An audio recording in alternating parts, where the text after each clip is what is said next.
విశాఖ గాజువాక ప్రధాని మోదీ రాకను నిరసిస్తూ ఉక్కు ఉద్యోగులు పోరాట కమిటీ ఆధ్వర్యంలో చలో కలెక్టరేట్ బైక్ ర్యాలీ చేపట్టింది.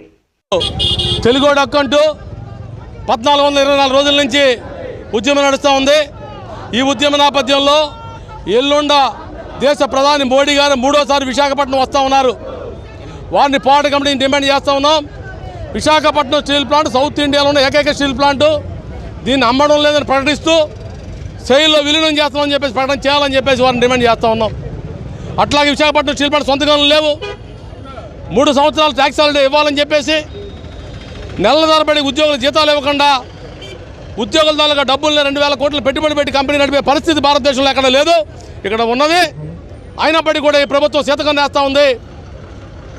ప్రభుత్వం 5000 కోట్ల రూపాయలు పెట్టుబడి పెడితే 54,000 కోట్ల రూపాయలు పన్నులు కట్టాం.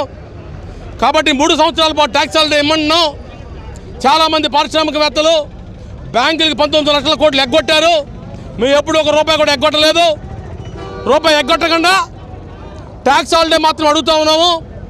ఎల్లుండ మోడీ గారు సభలో విశాఖపట్నం స్టీల్ ప్లాంట్ సెయిల్లో విలీనం చేస్తూ 3 సంవత్సరాలు ట్యాక్స్ హాలిడే ఇస్తూ ప్రకటన చేయాలని చెప్పేసి, దానికోసం రాష్ట్రంలోని అధికార పార్టీ, ప్రతిపక్ష పార్టీ, కమ్యూనిస్ట్ పార్టీలు అన్నీ కూడా ఒత్తిడి తీసుకురావాలని చెప్పేసి కోరుతూ ఇప్పుడు చలో కలెక్టరేట్ పోతా ఉన్నాం.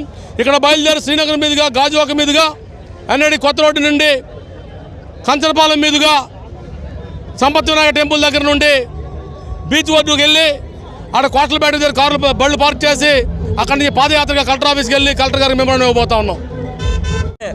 దీనికి ఒక చరిత్ర ఉంది. ప్రాణ త్యాగాలతోటి ఉద్యమిస్తున్న స్టీల్ ప్లాంట్ని మోడీ ప్రభుత్వం దుర్మార్గంగా, దౌర్జన్యంగా 100% అమ్ముతామని చెప్పి 4 సంవత్సరాల క్రితం క్యాబినెట్ నిర్ణయం తీసుకున్న దగ్గర నుంచి కూడా ఈరోజు ఉక్కు ఉద్యోగులు కానీ, నిర్వాసితులు కానీ, ప్రజా సంఘాలు కానీ, అలాగే స్టూడెంట్స్ కానీ, రైతు సంఘాలు కానీ పెద్ద ఎత్తున పోరాడుతున్నప్పటికీ ఈరోజు కూడా విశాఖపట్నం స్టీల్ ప్లాంట్ మీద మూసేస్తాం, అమ్మేస్తాం, లేదా మూసేస్తామని ప్రకటన చేస్తున్నారు.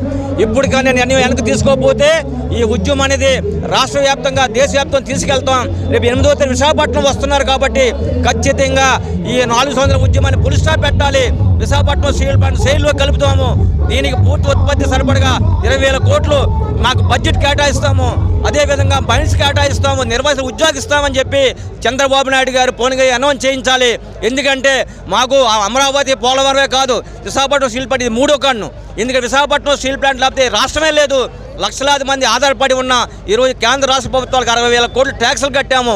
అలాగే 4-5,000 కోట్లు పెట్టుబడి పెడితే సుమారు 4 లక్షల కోట్ల ఆస్తిని సంపాదించిన స్టీల్ ప్లాంట్ని ఎవరికి అంబానీకో, అదానీకో, పోసుకోకో, జిందాల్కో కట్టుబెట్టాలని మోడీ ప్రభుత్వం ప్రయత్నం చేస్తుంది.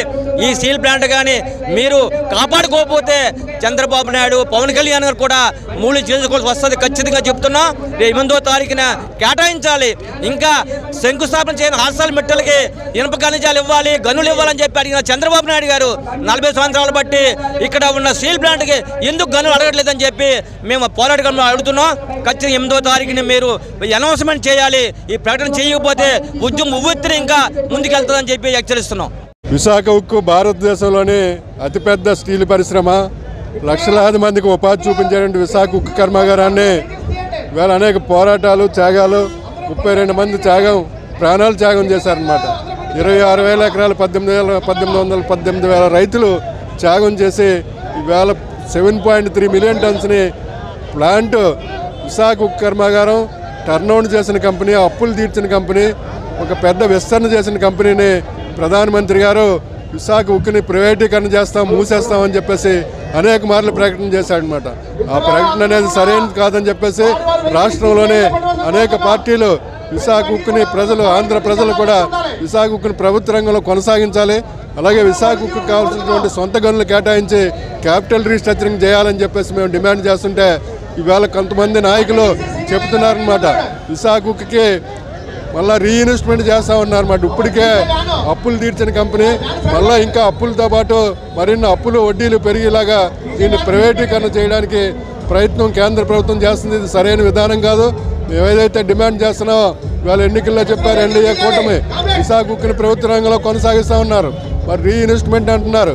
రీఇన్వెస్ట్మెంట్ అని మళ్ళీ పాస్కో అనే జిందాల్ని వీళ్ళందరినీ తీసుకొచ్చి వాళ్ళ చేత పెట్టుబడులు పెట్టించి దీన్ని అభివృద్ధి చేసి ప్రైవేటీకరణ చేయాలనే ఆలోచన ఉపసంహరించుకోవాలని చెప్పేసి ఈరోజు కలెక్టర్ గారికి మెమోరాండం సబ్మిట్ చేస్తున్నాం. అలాగే రేపు ఎల్లుండి కూడా వారు సరైన ప్రకటన లేకపోతే మటుకు ఉత్తరాంధ్ర ఎమ్మెల్యే ఎంపీలందరూ కూడా రాజకీయ తీర్మానం చేశారు, విశాఖ ఉక్కుని ప్రభుత్వ రంగంలో కొనసాగిస్తాం అని చెప్పేసి. కానీ ఈవేళ రీఇన్వెస్ట్మెంట్ అంటున్నారన్నమాట. మళ్ళా మరింత అప్పులు పాలు చేసే పద్ధతిని మేము అంగీకరించమని చెప్పేసి కేంద్ర ప్రభుత్వానికి హెచ్చరిస్తున్నాం.